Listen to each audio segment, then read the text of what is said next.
देखा फिल्म।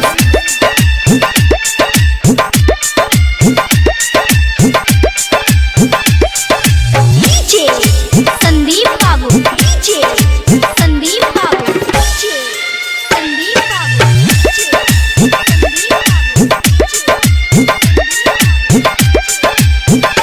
हाँ हाँ धीरे धीरे करे जा, धीरे धीरे धीरे धीरे करे जा, धीरे धीरे हमारे घुंघटा उठई हो करे जा, धीरे धीरे हमारे घुंघटा उठई हो करे जा, धीरे धीरे हमारे घुंघटा उठई हो करे जा, धीरे धीरे।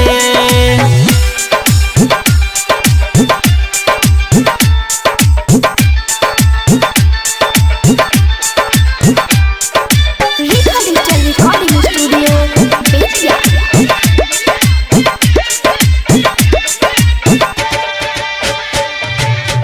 डालो ना अपना जवानी पर्दा, जवानी पर्दा, जवानी पर्दा, हमरो के तनिका उड़ावे दो गर्दा, उड़ावे दो गर्दा, उड़ावे दो गर्दा।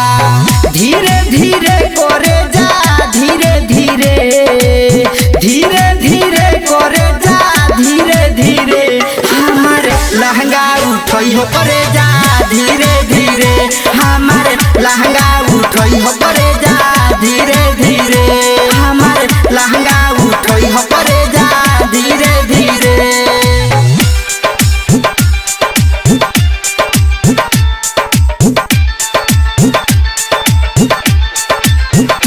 प्रेजेंस बाय देखा फिल्म।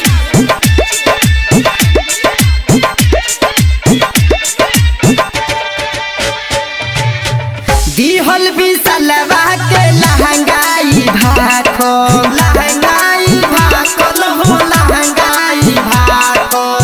आरडीएक्स रवि के मन आज राखो, मन आज राखो हो, मन आज राखो। खड़े खड़े करे जा, खड़े खड़े खड़े खड़े करे जा, खड़े खड़े हमारे लहंगा उठई हो करे जा, खड़े खड़े हमारे लहंगा उठई हो करे जा, खड़े खड़े हमारे लहंगा उठई हो करे जा, खड़े खड़े। रेखा डिजिटल रिकॉर्डिंग स्टूडियो बेतिया।